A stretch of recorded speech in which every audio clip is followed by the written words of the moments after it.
জীবনে কি কোনো বাধা আসেনি? তার জীবনে কি দারিদ্রতা ছিল না? তার জীবনে কি পিছিয়ে পড়ার কোনো কারণ ছিল না?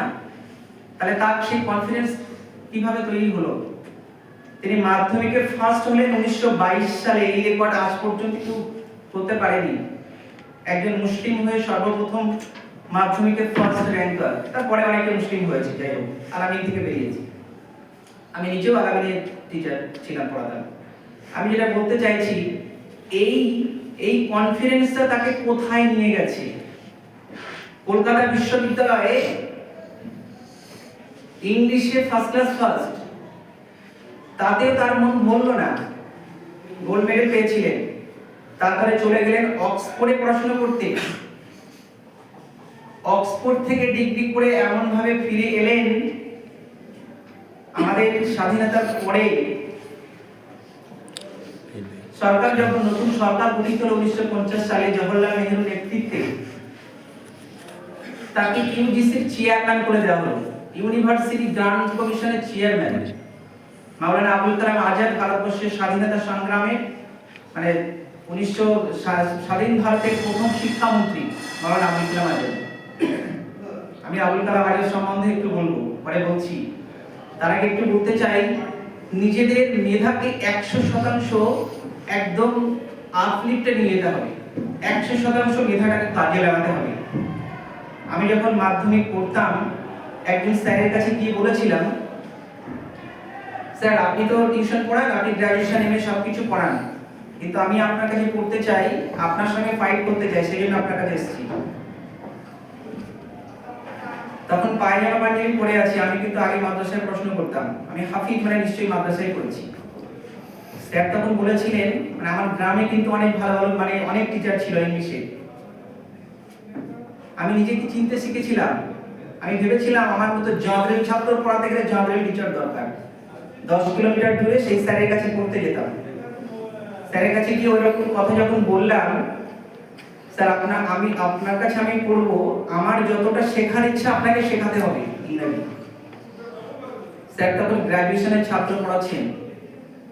সেই সময় স্যার বলছেন, দেখো বাবা, পায়জামা পাঞ্জাবি পরা ছেলে আমার সামনে এই কথা বলার সাহস এখনো কেউ দেখায়নি, তো তোমার দেখে খুব ভালো লাগে, তুমি কাল থেকে পড়তে এসো। ওই স্যারের কাছে 3 মাস পড়লাম।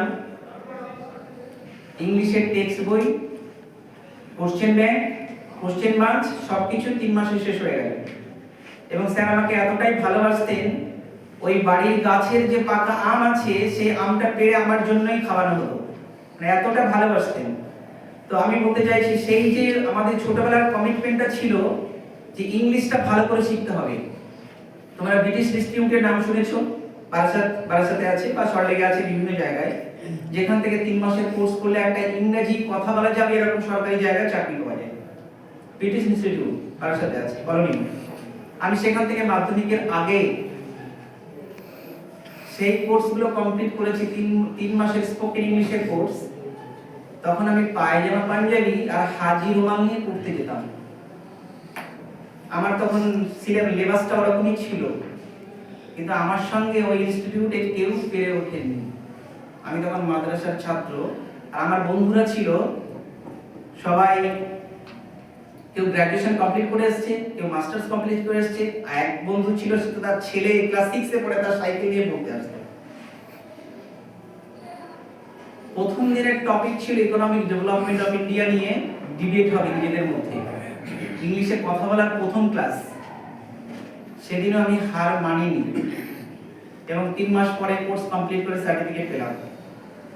ওই যে মাধ্যমিকের আগে ইংরেজিটা দারুণ তৈরি হলো, তখনই টার্গেট করলাম আমি ইংলিশ নিয়েই পড়বো, ইংলিশের টিচার হতে চাই, আমি আর কিছুই ভাববো না। মাধ্যমিকের পরে যখন আমরা যে স্কুলে পড়াশোনা করেছি, আমাদের এলাকার বিভিন্ন স্কুলের মধ্যে সেই স্কুলটা সবথেকে ভালো, বিষ্ণুপুর স্যার রমেশচন্দ্র ইনস্টিটিউশন, মানে রাজারহাটে অবস্থিত। এই স্কুলে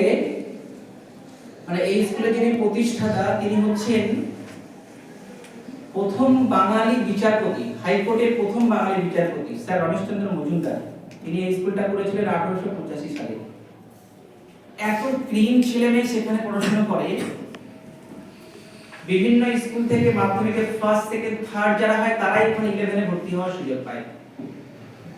আমি যখন হাই মাদ্রাসায় মাধ্যমিক পাশ করে ওই স্কুলে ভর্তি হতে গেলাম, প্রত্যেকটা স্কুলে একটা ক্লার্ক থাকে, তারাই তো ভর্তিটা করায়। মন্টুদা আমাকে বলেছে তোর তো এখানে হবে না, এত ভালো স্কুলে তোর মধ্যে মাদ্রাসার ছাত্র কি করে ভর্তি হবে। আমি তখন বলেছিলাম আচ্ছা ঠিক আছে হেড স্যারের কাছে চলুন। হেড স্যারের কাছে গিয়ে হেড স্যারের কোনো কথা বলার আগেই আমি বলে দিলাম স্যার আপনার স্কুলে 11 এ মানে এইচএস আমি ফার্স্ট হব, আমাকে আপনি ভর্তি নেবেন না কোন সাহসে। এই কথা বলার পরে আর কিছু বলতে হলো না। আর তার আগে যদি একটু যাই, আমি যখন হাফিজি পড়েছি আমার বন্ধুরা মানে